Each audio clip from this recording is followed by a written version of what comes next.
ढूंढे। Which two of the following are considered as inflows? Concentrate.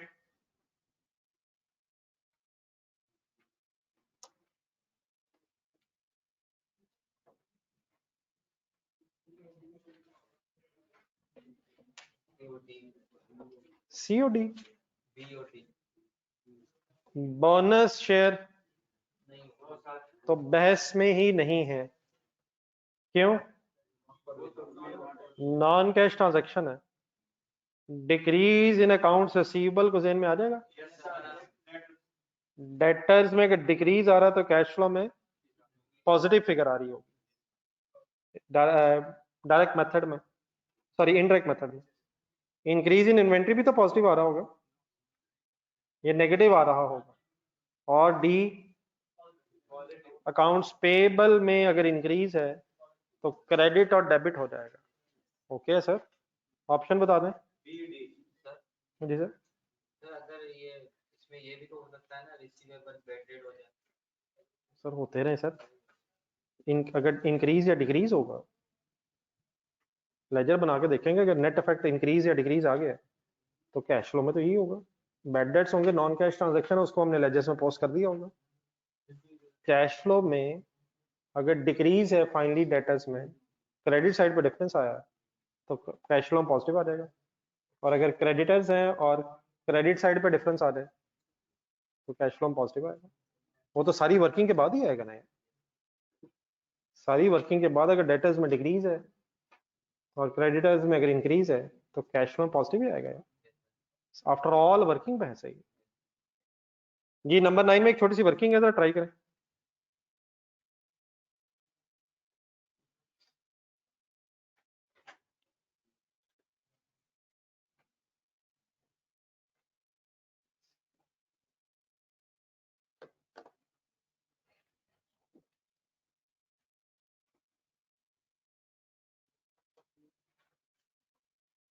Net cash generated from operating activities आपने निकालना है।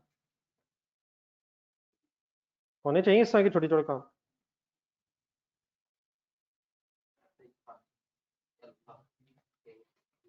30 क्या दिया हुआ है?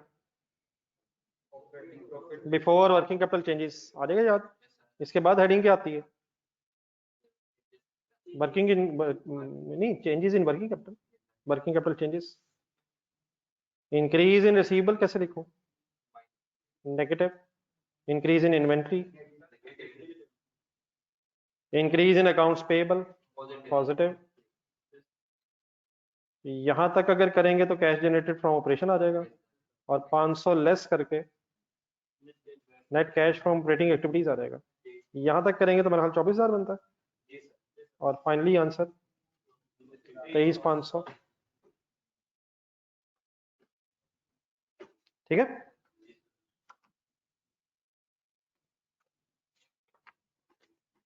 ठीक है सर। 10 अच्छी सी कोशिश करें।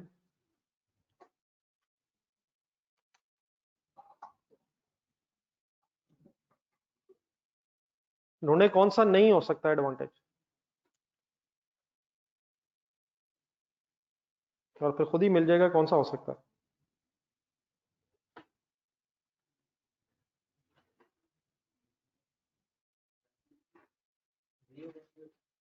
ये डी तो नहीं है। ए प्रॉफिट बताता है, कैश फ्लो प्रॉफिट बताती है। नहीं लाजमी नहीं है, ही नहीं, गलत है ये, कोई एडवांटेज नहीं। सी डेट इक्विटी रेशियो बताती है, कोई बहस नहीं। डी नेट एसेट्स बताती है, ये तो रिसीव्स एंड पेमेंट्स बताती है। अब बी पढ़े। It helps user to estimate the future expected cash flows की बहस है। इस साल की कैश फ्लोज देख के अगले सालों की कैश फ्लोज की एक्सपेक्टेशन डिटरमिन की जा सकती है। इस साल अगर इतने पैसे हैं तो अगले साल इतने आ जाएंगे, तो कैश फ्लोज की बहस है। ए कौन बताता है? प्रॉफिट कहां से पता चलता है? प्रॉफिट एंड लॉस से। सी डेट इक्विटी कहां से पता चलती है? डेट इक्विटी रेशियो से। और नेट एसेट्स कैसे पता चलते हैं? Total assets minus total liabilities, या स्टेटमेंट ऑफ फाइनेंशियल पोजीशन से कह लो। 11 ध्यान से पढ़ें।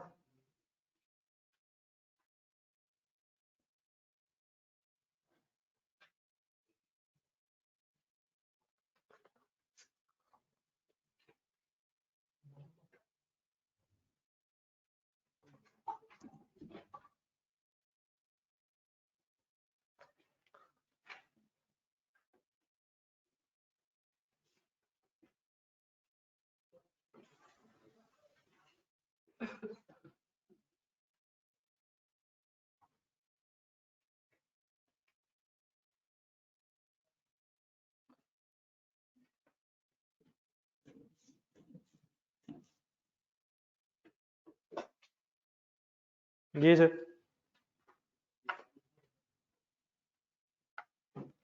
6 महीने का एडवांस रेंट दिया है, ये कौन सी एक्टिविटी में आएगा? ऑपरेटिंग, ठीक है, ऑपरेटिंग है ना, एक्सपेंसेस है। Short term investment bond highly liquid, cash and cash equivalent में आएगा और देयरफॉर किसी एक्टिविटी में नहीं आएगा। डिबेंचर परचेज्ड, ये फाइनेंसिंग नहीं है, फाइनेंसिंग नहीं है। डिबेंचर इशूड फाइनेंसिंग है, ये बोरोइंग है, ये इन्वेस्टमेंट है। डिबेंचर खरीदे, इन्वेस्टमेंट है। डिबेंचर इशू किए हो, वो बोरोइंग है, फिर वो फाइनेंसिंग है। इन्वेस्टिंग है सर ये, 7 साल का डिबेंचर लॉन्ग टर्म इन्वेस्टमेंट है ये। तो 50,000 तो ये नॉन करंट एसेट परचेज, ये भी इन्वेस्टिंग है। 30,000 कहाँ जाना है? नहीं, 30 ऑपरेटिंग, एडवांस रेंट, पेमेंट हो रही है एडवांस रेंट। 30,000 जाएगा ऑपरेटिंग में। Short term investments bond highly liquid, cash and cash equivalents में। और अगर कैश एंड कैश इक्विवेलेंट्स में तो सबसे एंड में, इन्वेस्टिंग ऑपरेटिंग फाइनेंसिंग में नहीं, ओपनिंग क्लोजिंग बैलेंस में। आगे से इनमें 17 होना, ट्राई करें अच्छी से।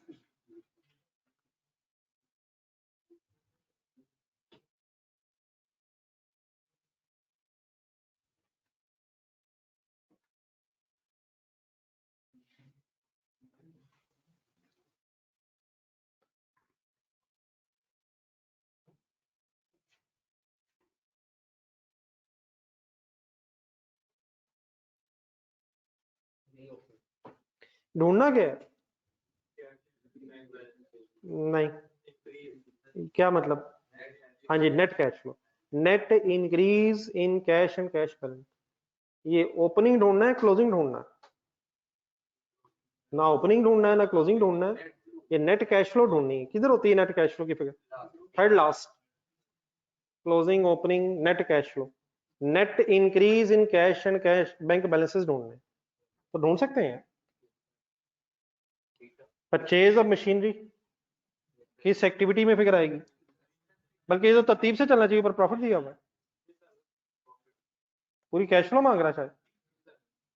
प्रॉफिट आ गया, डेप्रिसिएशन का क्या करूं?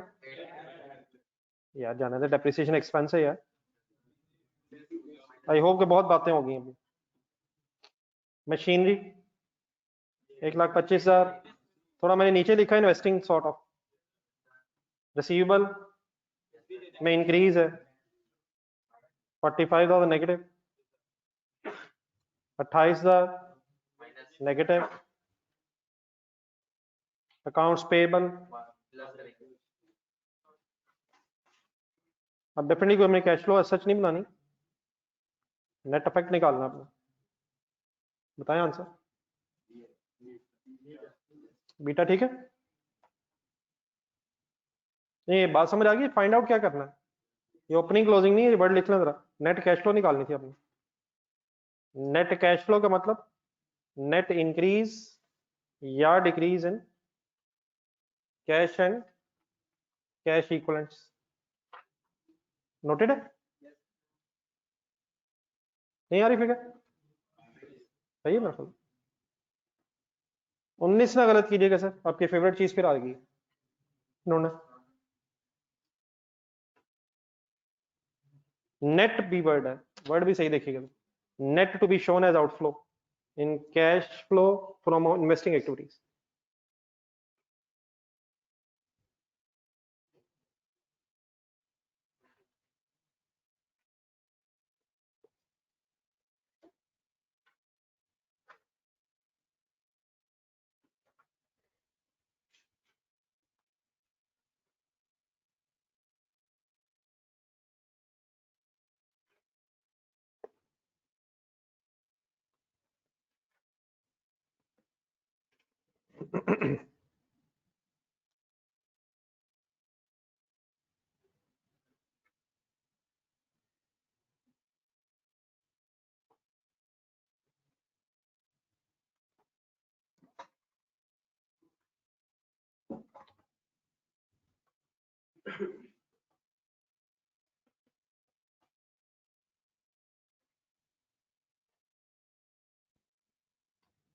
दो लेजर्स बन जाएंगे सर, कौन कौन सा? डिस्पोजल और एसेट अकाउंट।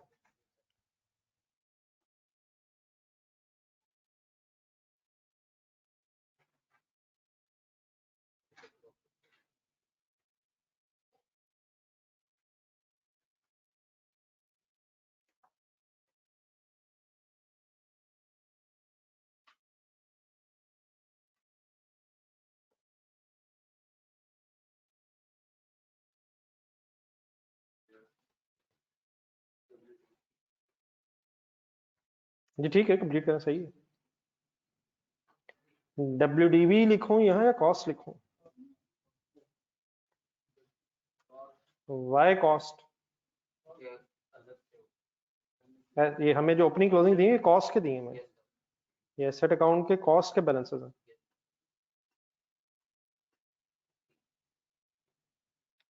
क्यूमुलेटेड डेप्रिसिएशन निकाली जा सकती है, कॉस्ट और WDV का डिफरेंस। डिस्पोजल अकाउंट से डिस्पोजल का कैश मिल सकता है और एसेट अकाउंट से एसेट की एडिशन मिल सकती है। हिम्मत करो जमाना, हिम्मत करो, फिर डिस्पोजल में लगता है कि बात फंस गई, जहां से फंसी वहीं से फंसी हुई।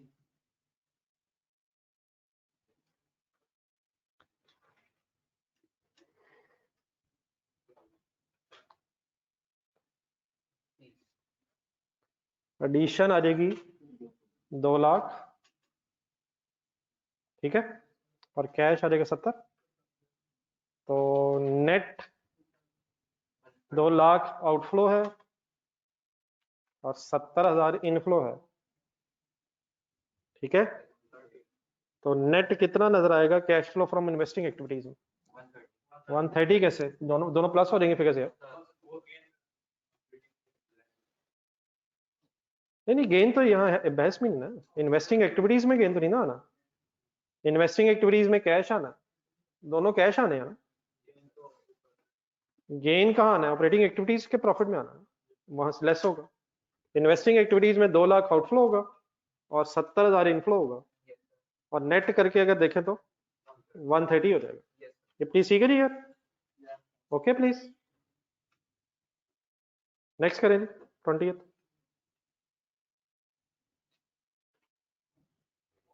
जी online students okay.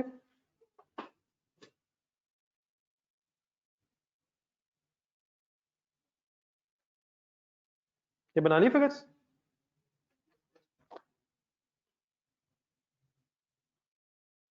Cash generated from operations निकालना है, कंसंट्रेट करें।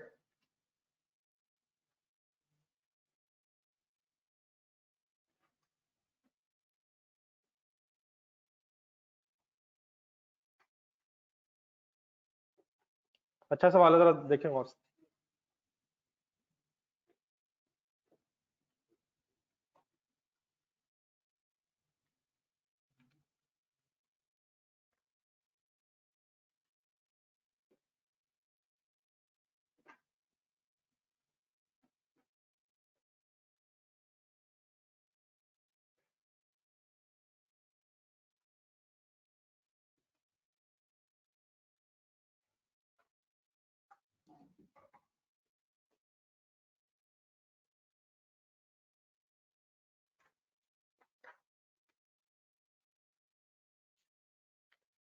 रिवर्स वर्किंग ट्राई करें,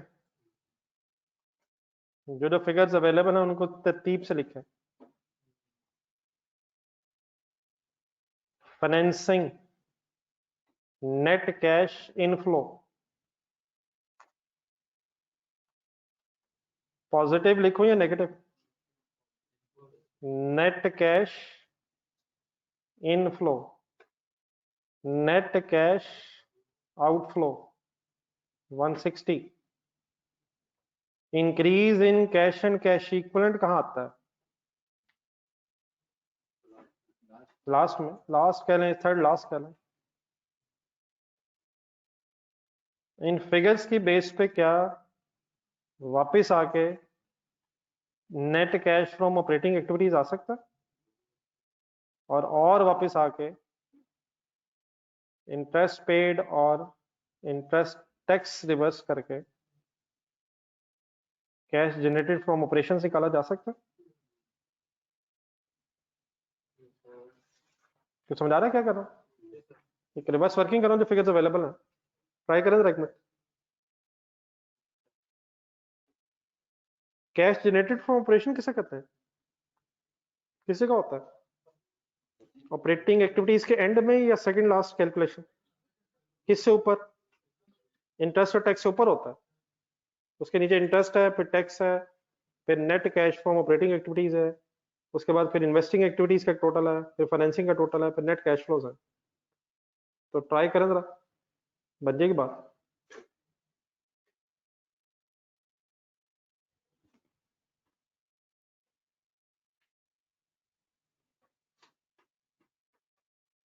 ये ऑनलाइन स्टूडेंट्स आप बताएंगे कौन सा?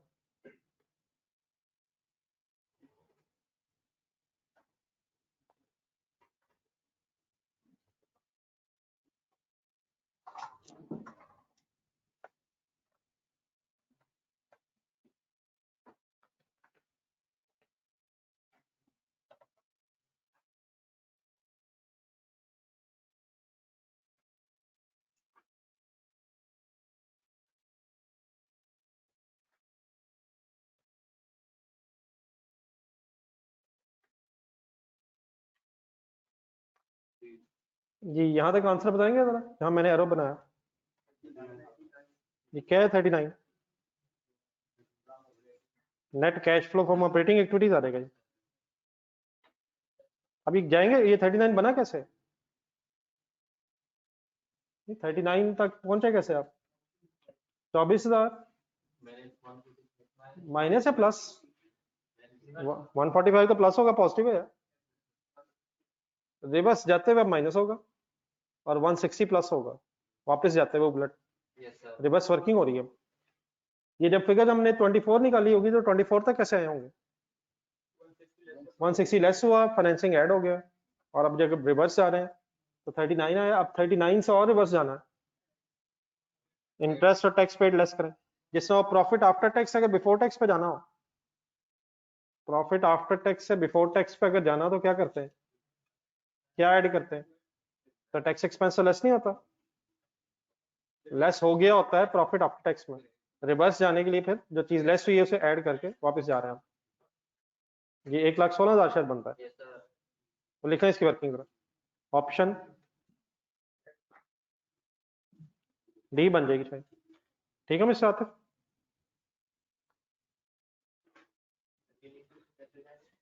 नेट इंक्रीज है ना ये 24,000।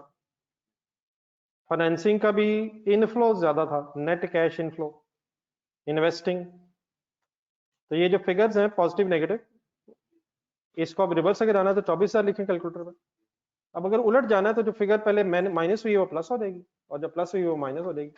तो माइनस 145 प्लस 160, इसका मतलब 39 ही आ गया। 44,000 माइनस 145 प्लस 160, 39,000 आ गया। अब 39 से अगर और पीछे जाना है तो दो फिगर्स माइनस हो रही हैं, तो प्लस करें जरा। ये बिल्कुल उसी तरह जिससे आप प्रॉफिट आफ्टर टैक्स अगर मिल जाए तो आप बिफोर टैक्स तक कैसे जाएंगे? टैक्स एक्सपेंस का क्या करेंगे? और अगर ऑपरेटिंग प्रॉफिट निकालना हो तो इंटरेस्ट भी ऐड करेंगे, और अगर ग्रॉस प्रॉफिट पे जाना हो तो एक्सपेंस ऐड करेंगे, और अगर बीच में अदर इनकम भी है, अंदर इनकम लेस करके फिर ऊपर वापस जाएंगे। तो अगर तरतीब के बजाय रिवर्स जा रहे हैं तो फिर जो फिगर्स ऐड हुई होंगी वो लेस हो जाएंगी, और जो लेस हुई होंगी वो फिर ऐड हो जाएंगी। ये कर लिया सबने? कर लिया सर? चलिए बाकी ये चार आगे जो रह गए रिमेनिंग थ्योरेटिकल है, मुझे करवाएं जरा, तीन चार जो है। डिस्टर्ब नहीं प्लीज करें अपने आप को। 21 ट्राई करें।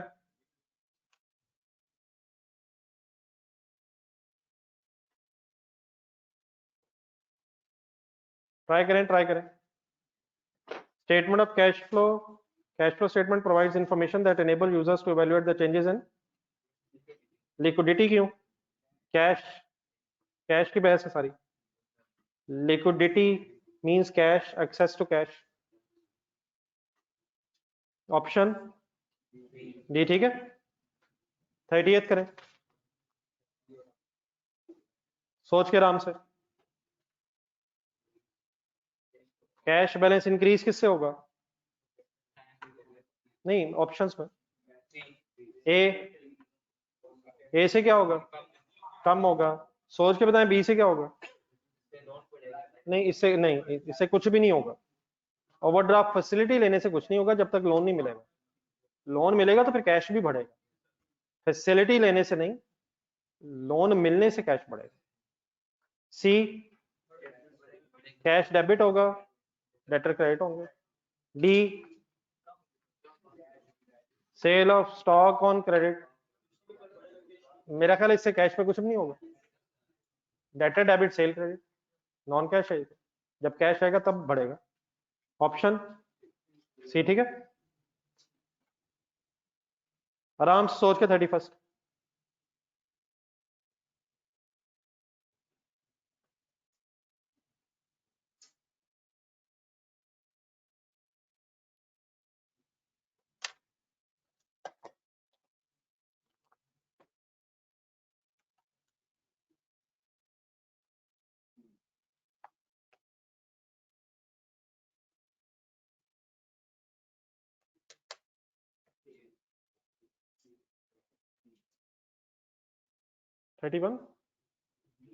कर ले आराम से. नहीं, कैश शॉर्टेज ढूंढनी है आपने. ए से तो कैश बढ़ नहीं जाएगा. अगर आप क्रेडिटर्स को पैसे नहीं देंगे, ये डिले करेंगे पेमेंट को, तो फिर तो कैश कम नहीं होगा. बी से कैश शॉर्टेज हो जाएगी. इससे भी कैश बढ़ेगा. क्यों? क्रेडिट पीरियड आप कम कर रहे हैं, कैश जल्दी आएगा. सी, मशीनरी परचेज करने से कैश कम हो जाएगा. लेकिन डी, हाँ जी, ये डिक्लेयर हुआ है अभी. ये प्रपोज वर्ड ध्यान में रखिएगा. डायरेक्टर्स ने अभी डिविडेंड डिक्लेयर की है, तो डिविडेंड डिक्लेयर करने से नहीं कुछ होगा, जब पे करेंगे तब कैश कम होगा. तो डिक्लेयर हुआ, इंक्रीज किया उन्होंने जो डिविडेंड डिक्लेयर्ड है. कैश कब कम होगा? जब डिक्लेयर होगा या जब पे होगा? तो पे नहीं हुआ, डिक्लेयर हुआ है. कौन सी ऑप्शन बनेगी? ठीक है सी. 32nd जो है ना, ये कल भी आया था कहीं रेशोस में, तो अब जरा दोबारा ट्राई करें, कुछ ज़हन में आता है. ये सेम ही है.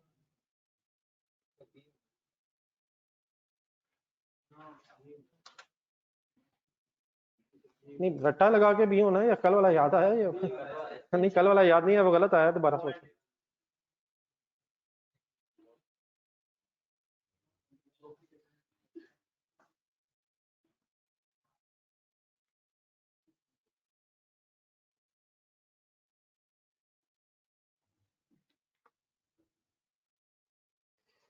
जी सही है, सही है. मैंने जानबूझ के कहा था ताकि कम से कम पढ़े तो सही. रट्टा सही याद आया, बी है. लेकिन वो रट्टा था, मैं चाह रहा था पढ़ ले. 34. बस करो यार, बस करो. बस करें, बस करें, ना करें बस.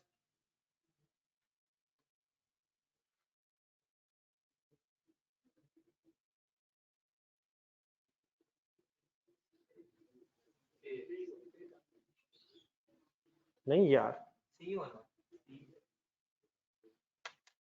Negative cash flow operating activity से यार. High level of dividend payment का इफेक्ट मेरा ख्याल है फाइनेंसिंग पे आएगा. सब्सटेंशियल इन्वेस्टमेंट इन न्यू फिक्स्ड एसेट का इफेक्ट इन्वेस्टिंग में आएगा. डी पहले बताएं, रीपेमेंट ऑफ लोन का इफेक्ट फाइनेंसिंग में आएगा. सी का नहीं, ये तो नॉन कैश ट्रांजैक्शन नहीं है. लेकिन अगर इनडायरेक्ट मेथड से हो तो सडन इंक्रीज इन डेटर्स से क्या होगा? क्रेडिट सेल, सॉरी, डेटर्स बढ़ जाएंगे. तो डेटर्स के बढ़ने से फिर ये नेगेटिव फिगर आएगी. ठीक है, किस मेथड में? लेकिन इन इनडायरेक्ट मेथड.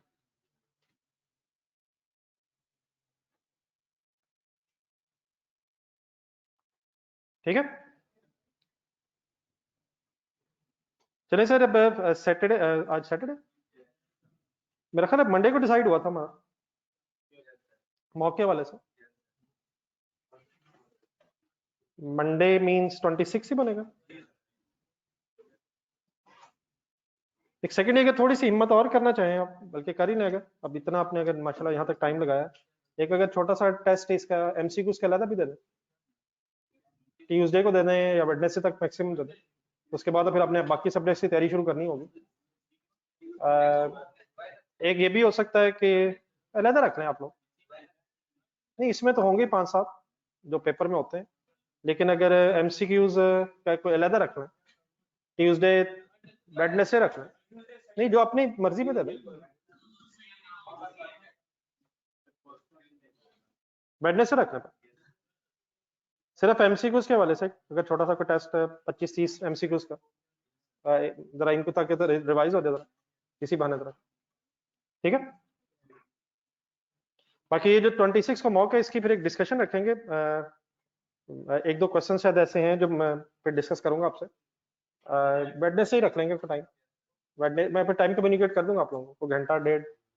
इस एमसीक्यूज का वैसे तो आपसे आंसर शेयर कर दूंगा 26 को ही, लेकिन उसकी कोई डिस्कशन पे रख लेंगे 28 हो जाएगा शायद वेडनेसडे, तो उसका फिर मैं टाइम कम्युनिकेट करता हूँ आपको।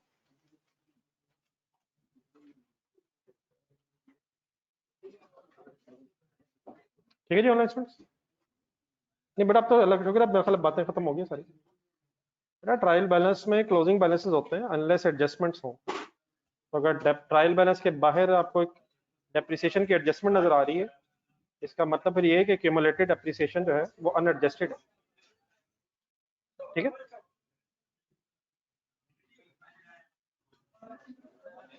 ट्रायल बैलेंस में असूलन क्लोजिंग होने चाहिए, लेकिन अगर डेप्रिसिएशन की एडजस्टमेंट अभी आपने चार्ज करनी है, तो फिर जो ट्रायल बैलेंस में क्यूमुलेटेड डेप्रिसिएशन है वो फिर अनएडजस्टेड आ रही होगी। हाँ जी, तो एडिशनल फॉर्मेशन में अगर रेट दिया हो तो इसका मतलब डेप्रिसिएशन आपने कैलकुलेट करनी है। सिर्फ उसमें तो नहीं दिया हुआ, ये तो हर सवाल में दिया हुआ यार, ठीक है जी। ऑनलाइन स्टूडेंट्स आपका तो नहीं और कोई क्वेश्चन आएगा?